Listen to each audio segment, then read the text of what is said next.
열왕기하 17장 6절에서 18절까지의 말씀입니다. 호세아 제9년에 아수르 왕이 사마리아를 점령하고 이스라엘 사람을 사로잡아 아수르로 끌어다가 고산 강가에 있는 할라와 하볼과 메대 사람의 여러 고을에 두었더라. 이 일은 이스라엘 자손이 자기를 애굽 땅에서 인도하여 내사 애굽의 왕 바로의 손에서 벗어나게 하신 그 하나님 여호와께 죄를 범하고 또 다른 신들을 경외하며 여호와께서 이스라엘 자손 앞에서 쫓아내신 이방 사람의 규례와 이스라엘 여러 왕이 세운 율례를 행하였음이라. 이스라엘의 자손이 점차로 불의를 행하여 그 하나님 여호와를 배역하여 모든 성읍의 망대로부터 견고한 성에 이르도록 산당을 세우고 모든 산 위에와 모든 푸른 나무 아래에 목상과 아세라상을 세우고 또 여호와께서 그들 앞에서 물리치신 이방 사람같이 그곳 모든 산당에서 분향하며 또 악을 행하여 여호와를 경노하게 하였으며 또 우상을 섬겼으니 이는 여호와께서 그들에게 행하지 말라고 말씀하신 일이라. 여호와께서 각 선지자와 각 선견자를 통하여 이스라엘과 유다에게 지정하여 이르시기를 너희는 돌이켜 너희 악한 길에서 떠나 나의 명령과 율례를 지키되 내가 너희 조상들에게 명령하고 또 내 종 선지자들을 통하여 너희에게 전한 모든 율법대로 행하라 하셨으나 그들이 듣지 아니하고 그들의 목을 곧게 하기를 그들의 하나님 여호와를 믿지 아니하던 그들 조상들의 목같이 하여 여호와의 율례와 여호와께서 그들의 조상들과 더불어 세우신 언약과 경계하신 말씀을 버리고 허무한 것을 뒤따라 허망하며 또 여호와께서 명령하사 따르지 말라 하신 사방 이방 사람을 따라 그들의 하나님 여호와의 모든 명령을 버리고 자기들을 위하여 두 송아지 형상을 부어 만들고 또 아세라 목상을 만들고 하늘의 1월 성신을 경배하며 또 바알을 섬기고 또 자기 자녀를 불 가운데로 지나가게 하며 복술과 사술을 행하고 스스로 팔려 여호와 보시기에 악을 행하여 그를 경노하게 하였으므로 여호와께서 이스라엘에게 심히 노하사 그들을 그의 앞에서 제거하시니 오직 유다 지파 외에는 남은 자가 없으니라. 오늘 본문 말씀은 북왕조 이스라엘의 멸망을 다루고 있습니다.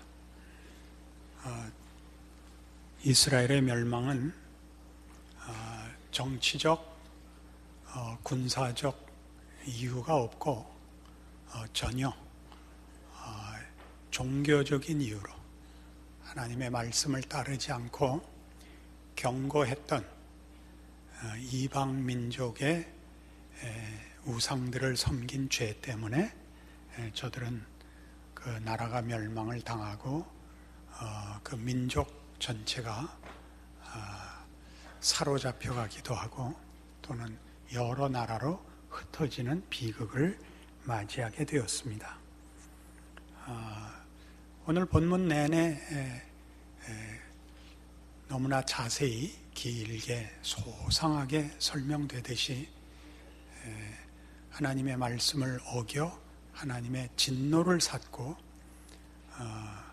그렇게 누누이 경고했던 이방 우상들을 섬겼으며 산당에서 제사했다. 산당은 하나의 제단인데 북왕조 이스라엘이 그 남왕국 유다와 분리되었을 때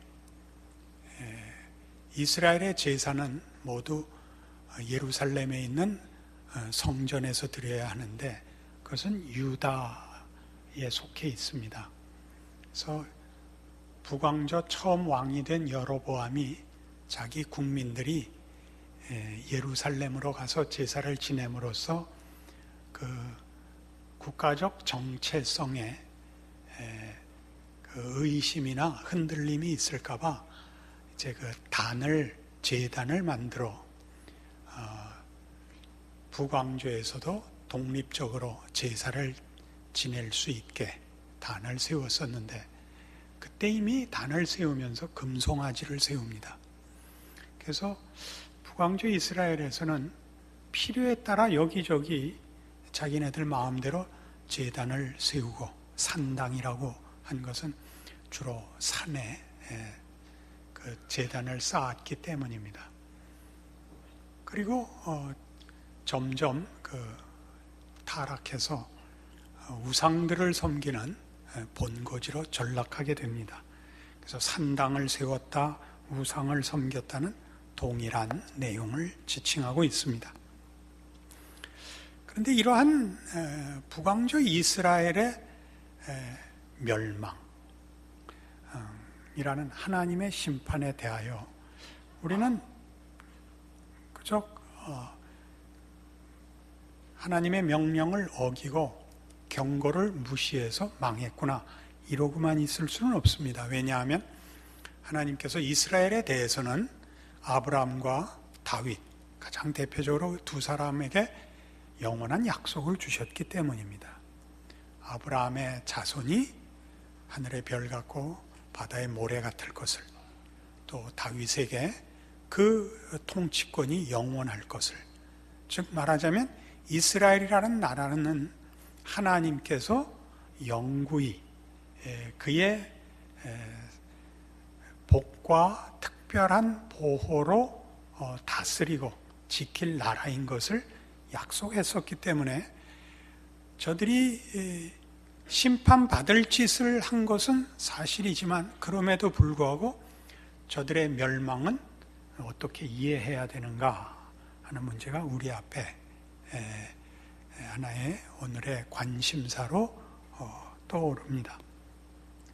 우리는 이것이 심판을 당했다라는 것이 우리 보통 이해하고 있는 식으로 이제 하나님의 진노를 사서 망했다 이렇게 쉽게 이해를 하는데, 성경 표현은 이 심판이 조금 표현 의미가 다릅니다. 신명기 6장에 가시면 272페이지 구약성경 신명기 6장 12절, 너는 조심하여 너를 애굽 땅 종되었던 집에서 인도하여 내신 여호와를 잊지 말고 네 하나님 여호와를 경외하며 그를 섬기며 그의 이름으로 맹세할 것이니라. 너희는 다른 신들 곧 네 사면에 있는 백성의 신들을 따르지 말라. 너희 중에 계신 너희의 하나님 여호와는 질투하시는 하나님이신즉 너희의 하나님 여호와께서 네게 진노하사 너를 지면에서 멸절시키실까 두려워하노라 합니다. 그러니까 이 심판은 하나님의 질투 때문에 생깁니다.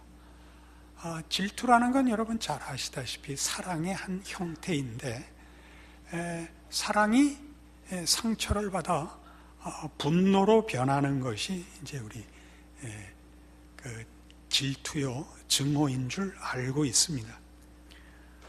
그러나 이것은 우리로 하여금 하나님께서 이스라엘 백성에 대하여 질투하여 저들을 심판하고 멸망시킨다라는 뜻이, 하나님이 기왕에 약속을 하셨을지라도 얼마나 화가 났는지 그 약속을 폐기하고 저들을 심판했다 라는 뜻은 아닙니다. 왜냐하면 이제 우리가 살펴보겠지만 사랑이라는 것은 감정적인 것만은 아닙니다. 사랑은 최선의 의지라고 합니다. 그것이 감정을 당연히 수반하지만 사랑이라는 것은 다만 감정만의 문제가 아니고 최선의 의지라는 거죠. 그러니까 질투를 한다는 것은 사랑이 본질적으로 사랑이라는 것은 포기할 수 없는 것이다라는 뜻이 되는 겁니다. 우리는 하나님께서 이스라엘 백성에게 심판하셨다는 것이, 하나님이 이스라엘 백성이 하나님을 버리고 외면하고 잘못된 길로 가는 것을 두고 보실 수 없었답니다. 두고 볼 수 없었다는 것은 너무 화가 나서 참을 수가 없었다는 개념이 아니라 사랑을 중단하실 수 없기 때문에 저들의 잘못된 길로 가는 일을 방치하실 수 없었다라는 뜻입니다. 그런 차원에서의 심판은 또는 질투는 그것 자체가 은혜가 되는 것입니다.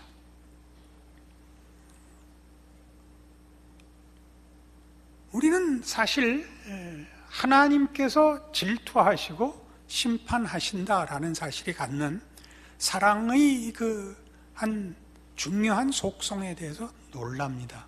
왜 놀라냐 하면 하나님은 한 번도 당신의 사랑을 중단하시는 적이 없기 때문에 놀랍니다.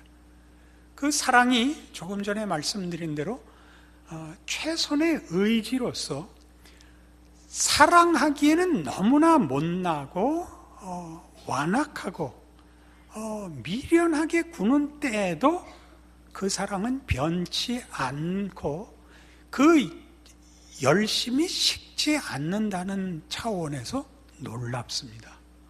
여기가 사실은 하나님의 심판에 있어서 가장 중요한 본질적 요소가 됩니다. 그런 측면에서 따지면 우리의 기독교인들의 신앙생활이라는 것은 사실 하나님의 사랑을 알아가는 것이요, 사랑을 배우는 것이 신앙의 발전이며 신앙의 성숙이며 신앙의 승리며 하는 것이 될 겁니다. 사랑의 반대말은 보통 우리가 이제 증오라고도 하고 또는 무관심이라고도 합니다만, 제가 읽은 책에서는 아주 중요하게 이렇게 표현을 했는데 너무나 일리가 있습니다. 사랑의 반대말은 게으름이랍니다. 그 뜻밖의 개념이죠. 왜냐하면 사랑은 한시도 가만히 있을 수 없는 것이랍니다. 그러나 우리는 하나님이 한시도 가만히 있지 않으시는, 사랑하는 대상을 위하여 쉬지 않으시는 그의 열심과 정열과는 사뭇 다릅니다. 우리의 신앙생활에 있어서 제일 큰 잘못이 뭐냐 그러면 사랑이 없는 것인데, 사랑이 없다는 것은 뭐 누구를 호의롭게 봐주고 이렇게 하나의 신앙상의 덕목으로서의 행동 규범을 가지는 것을 말하는 것이 아니라 하나님을 알고 관심하고 하나님의 인도하심에 반응하는 일에 게으르다 말이죠. 그 게으름을 우리가 깊이 생각할 필요가 있습니다. 우리는 다 신자로서 현실을 삽니다. 신자들의 신앙 현실을 가장 괴롭히는 것이 뭐냐면 생각 없이 살면서 불만인 것이죠. 생각 없이 산다는 것은 하나님을 아는 일에 열심을 가지지도 않고 하나님을 향한 일에 열심을 가지지 않으면서 하나님의 통치와 내 믿음에 대해서 하나님의 하시는 보상에 대해서는 불만인 것을 말합니다. 그러니까 우리가 정말 요구하는 건 뭐죠? 고민하지 않고도 평안하기를 바라는 것이 우리의 신앙이지요. 그러니까 하나님은 이스라엘 백성의 잘못을 꾸짖기 위해서보다 더 근본적으로 그 사랑을 중단하시지 않는 사랑을 하고 있지만 우리는 중단할 만큼 시작을 한 적이 없죠. 그러니까 신자들이 신앙생활을 괴롭히는 것이 뭐냐 하면 모호하게 사는 것입니다. 모호하게 산다는 것은 구체적으로 무엇을 해야 될지를 보류하는 것입니다. 왜요? 깊이 생각해봤자 어떻게 해야 될지를 모르죠. 어떻게 해야 되느냐 하는 문제는 우리가 오늘 결론으로 가면서 좀 더 구체적으로 방향 제시를 하겠습니다만 우리는 기도합니다. 우리는 성경 봅니다. 말씀을 따라서 열심히 살겠노라고 다짐합니다. 그러나 그거를 하나님께서 이스라엘을 다루고 우리를 다루듯이 정말 피 흘려 열심히 하지는 않습니다. 우리는 작정을 했고 하나님께 투표했기 때문에 우리 할 일 다 했다고 생각을 하죠. 여기가 기독교 신자들의 신앙생활에서의 비극의 원천입니다. 로마서 12장에 가시면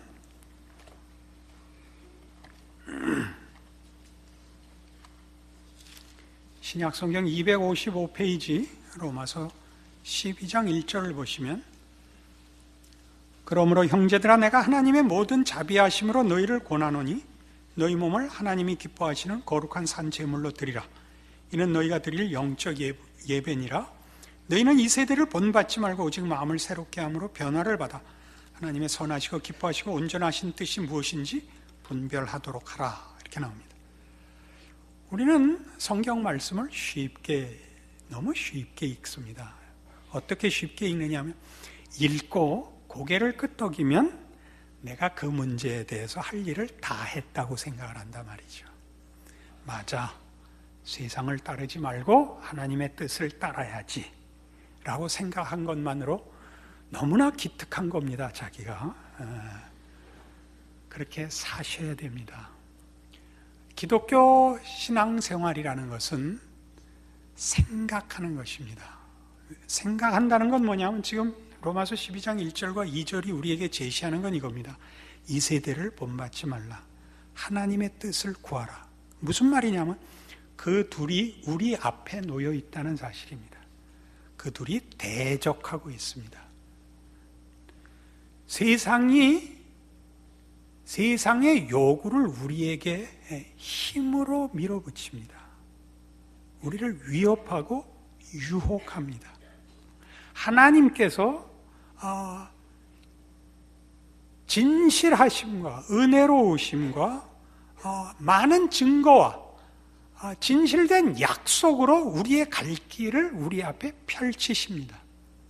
우리는 그 사이에 끼워 있습니다. 어느 한쪽에 고개를 끄덕였다고 그리 간 것이 아니라 그리 발걸음을 내디디셔야 되는데 그러기에 우리가 그렇게 강하지 않습니다. 우리는 이 세상이라는 것이 얼마나 무서운지를 압니다. 그래서 어떻게 사느냐 하면 세상을 따라가는 것이 올바른 것은 아니지만 구태여 뭘 따져보겠느냐로 대강 넘어갑니다. 생각을 깊이 하고 더 깊은 생각을 안 하기로 작정하고 사는 것입니다. 이것이 바로 사랑하지 않는 것입니다. 우리는 우리의 신앙에 깊은 우리의 인생을 결정하고 그래서 우리의 마음과 뜻과 정성을 바칠 실력이 없습니다. 그래 놓고는 우리가 당하는 영혼의 갈급함과 삶의 고통 모든 것이 하나님의 책임이라고만 밀어붙입니다. 나 할 건 다 했다는 거죠. 뭘 했는데요? 뭘 했죠? 나는 신앙을 고백했고 성경 말씀을 읽으며 그 뜻대로 살리라고 동의했다는 것만 있습니다. 그렇게 살지 않고 있습니다.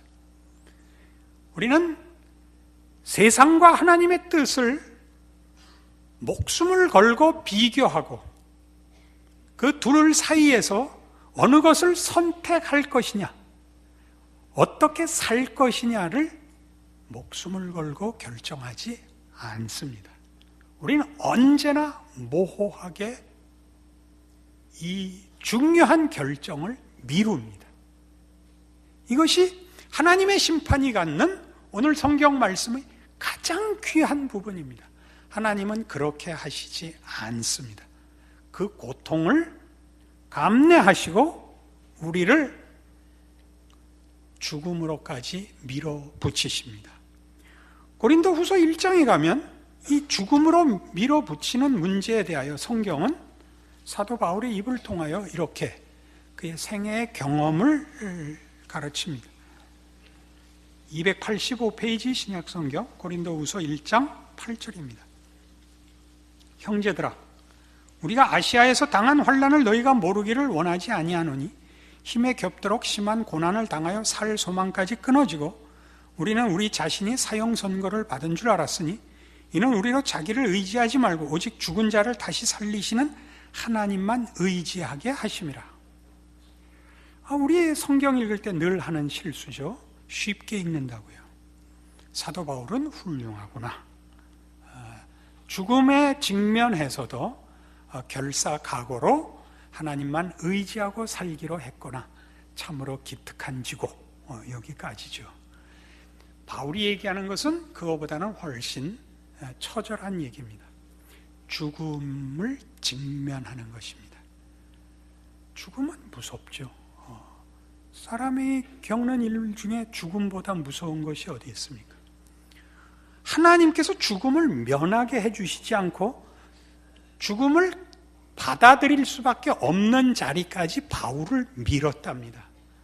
살아갈 구멍이 없는 막다른 골목으로 밀어붙여 이제는 죽었다고 스스로 인정할 수밖에 없었답니다. 거기서 뭘 발견했다고요? 세상은 세상의 위협이라는 것이 죽음인데, 죽음을 가지고 우리를 위협하는데 세상 편을 들어봤자 세상은 죽음을 면하게 해주는 것이 아니라 세상 편을 들면 우리를 편안하게 죽음으로 인도하는 것에 불과하다는 것을 죽음을 직면하여 배우는 것입니다. 세상의 가장 큰 무기, 죽음이 그게 다더라니까요. 죽이는 게 다라는 것은 그러면 다른 수가 있느냐? 세상을 편들면 죽음을 면하는 수를 세상이 주더니 아니더라고요. 거기서 뭘 발견해요? 하나님의 약속을 새삼스럽게 발견하죠. 죽음을 극복하는 부활신앙. 죽기로 하는 거죠. 세상에는 우리가 항복을 해도 세상은 우리를 살려주는 자가 아닙니다. 세상은 우리에게 생명을 주는 존재들이 아닙니다. 세상은 그렇게 할 수 없습니다. 거기서야 깨닫죠. 죽음에 직면해서 죽어서야 알죠. 죽어서야. 세상은 우리에게 죽음밖에 주지 못하는 존재이고, 그리고 우리의 유일한 소망은 예수 그리스도 안에 부활 생명밖에 없다를 거기서 깨닫는 거죠. 우리 모든 성도들의 신앙 현실의 고통은 뭐냐면 하나님이 여기까지 민다는 사실입니다. 여러분, 신앙이 좋으면 하나님이 봐줄 거라고 생각하시면 안 됩니다.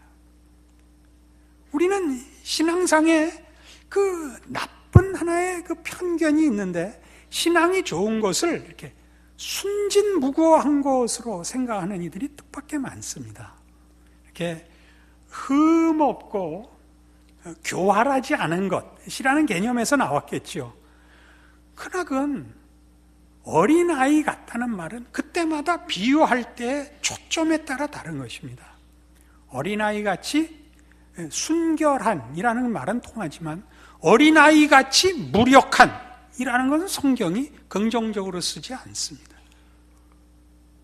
신앙생활이라는 것은 모든 것을 하나님께 맡기고 난 아무 생각도 안 하는 그런 것 아닙니다. 신앙생활은 처절하게 고민해야 되는 겁니다.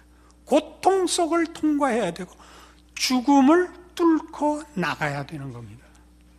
죽어야 되는 것입니다. 죽음을 직면하지 않고는 우리는 부활의 약속이 가지는 그 실체를, 그 힘을 우리는 가질 수 없습니다. 이해할 수 없습니다. 물론 여러분 이렇게 반문하겠죠. 그렇게밖엔 사랑을 하실 수 없느냐고. 하나님은 사랑을 왜 그런 식으로만 하시냐고. 그의 아들도 죽이신 분입니다. 그건 우리가 밤낮 사랑이라고 외치고 우리를 죽음으로 모는 것은 너무한다고 그러십니까? 양쪽 다 사랑입니다.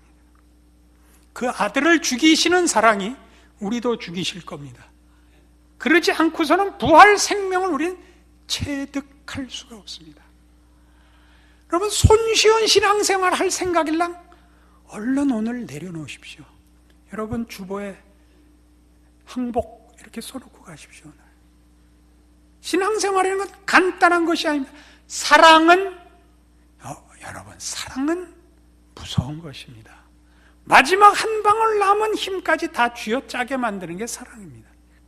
안 그렇습니까? 어떻게 사랑을 팝콘 씹어가면서 쉽게 아무 생각 없이 그렇게 할 수 없습니다. 하나님은 우리를 사랑하사 우리에게 당신의 능력뿐만 아니라 당신의 열심과 고통을 감내하시는 일까지 다 동원하셔서 우리를 사랑하시고 그렇게 우리를 요구하십니다. 우리는 거기에 당연히 반응해야 합니다. 우리는 신앙의 그 진보에 중요한 계기가 있다라는 걸 압니다. 이렇게 벼락에 맞은 것 같이 이렇게 특별한 영적 충격을 받고 중요한 반전의 신앙의 아주 중요한 진전의 계기를 가지는 그런 고백들을 책에서나 개인적인 간증에서 자주 봅니다. 그러나 그것이 하나의 계기가 되는 것과 그 사람이 그 반전을 통하여 드디어 사랑을 그의 삶에 담아내는 사람이 되느냐 하는 것은 다릅니다. 내가 얼마나 감동을 했느냐 하는 문제와 삶을 담아내는 실력을 가지게 됐느냐는 다릅니다. 여러분은 가장 중요한 그 표현 중에 우리의 이런 오해 때문에 생기는 하나님을 위해서 뭐 할 생각 좀 하지 마시고 여러분의 신앙을 키우십시오. 하나님이 사랑하시고 목적한 사람이 되십시오. 영적 진보는 그래서 매일의 갈등과 고통 속에 생각하고 노력하는 일을 통하여 손톱만큼씩 큽니다. 잘하는 것 같지가 않습니다. 너무 고통스러워서 차라리 신앙생활을 포기하고 싶은 것이 사실 제대로 하는 신앙생활입니다. 어느 날 커 있는 자신을 봅니다. 옆에서 누가 그래요? 당신은 참 신앙이 좋아. 내가 두고 봤는데 난 당신 같은 사람 본 적이 없어. 옆에서 알아보지 본인은 모릅니다. 여러분 학교 다닐 때 공부 잘하는 친구들 시험 보고 시험 잘 봤다 그러는 친구들 봤습니까? 이웬수들은 꼭 망쳤다는 겁니다. 그리고 97점 받고 공부 안 한 것들은 꼭 잘 봤대죠. 42점 나오죠. 자기 기대보다 더 썼다는 거죠. 공부 잘하는 친구들은 잘한다고 절대 생각 안 해요. 결점을 생각하죠. 하나를 이상하게 썼어. 하나를 이상해서 죽을라 그래요. 공부 안 하는 왼수들은 절대 안 죽죠. 마음이 태평합니다. 아무 생각이 없죠. 우리의 신앙생활이 그래요. 우리는 이런 몇 가지 일들, 말하자면 오해 소지가 있지만 성경을 읽는다든가 기도를 한다든가 전도를 한다든가 하는 일들이 자신의 신앙 인격과 전인적인 하나님의 사랑에 반응하는 자가 됐느냐, 그런 실력이 생겼느냐라는 것과 결부되지 않은 채 그런 일을 대신하는 걸로 쓸 수 있다는 걸 알아야 됩니다. 나는 성경을 읽었어. 난 기도를 했어. 난 전도를 했어. 이것 갖고 신앙이 크는 것이 아닙니다. 그런 것들은 생각할 필요가 없습니다. 신앙이 크는 것은 생각하고 분별해서 선택하는 행위입니다. 이것이 쉽지 않기 때문에 여러분 고통스러워하는 지금의 신앙 현실을 여러분들이 당하고 있는 것입니다. 여러분은 정상적인 인도를 받고 있는 것입니다. 감동이 있고 막 어쩔 줄을 모르겠고 그런 것들이 아닙니다. 전혀 그렇지 않습니다. 골로새서 3장에 가면 성경이 요구하는 이것들이 지금 제가 이 앞에 말씀드린 것과 어떻게 연결이 되는가 한번 보십시오. 골로새서 3장 12절입니다. 그러므로 너희는 하나님이 택하사 거룩하고 사랑받는 자처럼 326페이지입니다. 3장 12절 그러므로 너희는 하나님이 택하사 거룩하고 사랑받는 자처럼 긍휼과 자비와 겸손과 온유와 오래 참음을 옷 입고 누가 누구에게 불만이 있거든 서로 용납하여 피차 용서하되 주께서 너희를 용서하신 것 같이 너희도 그리하고 이 모든 것 위에 사랑을 더하라. 이는 온전하게 매는 띠니라. 그리스도의 평강이 너희 마음을 주장하게 하라. 너희는 평강을 위하여 한 몸으로 부르심을 받았나니 너희는 또한 감사하는 자가 되라. 그리스도의 말씀이 너희 속에 풍성히 거하여 모든 지혜로 피차 가르치며 권면하고 시와 찬송과 신령한 노래를 부르며 감사하는 마음으로 하나님을 찬양하고 또 무엇을 하든지 말에나 일에나 다 주 예수의 이름으로 하고 그를 힘입어 하나님 아버지께 감사하라. 옳으신 말씀이죠. 여러분 이거 뭐 외우시는 분들도 여러 계실 겁니다. 그 외워서 골치 아픕니다. 외우면 실력인 줄 알죠. 그죠? 여기 있는 걸 해보십시오. 해보십시오. 사랑을 해보십시오. 사랑을 한다는 건 뭐죠? 상대방의 유익을 구하는 것입니다. 바른 말 하는 게 아니고 상대방의 유익을 구하는 것입니다. 기다려줘야 됩니다. 오래 참고죠. 사랑은 오래 참고. 안 됩니다. 해보세요. 참 안 됩니다. 공부를 우리가 제일 모두가 학교를 다녔으니까 공부를 예로 드는 게 제일 좋은데 공부같이 안 되는 게 어디 있습니까? 어떻게 해야 됩니까? 공부는 하고 또 하고 또 해야 됩니다. 외국어가 그렇죠. 외우고 또 외우고 또 외워서 꿈에 드디어 그 외국어로 꿈을 꿔야 됩니다. 우린 이걸 안 하고 있습니다. 왜 안 한다고요? 우린 하나님의 사랑을 오해하고 있습니다. 하나님은 사랑이시니까 나에게 짐을 지우지 않을 거라고 생각을 하는 겁니다. 하나님이 나에게 짐을 지우지 않을 거라고 생각합니다.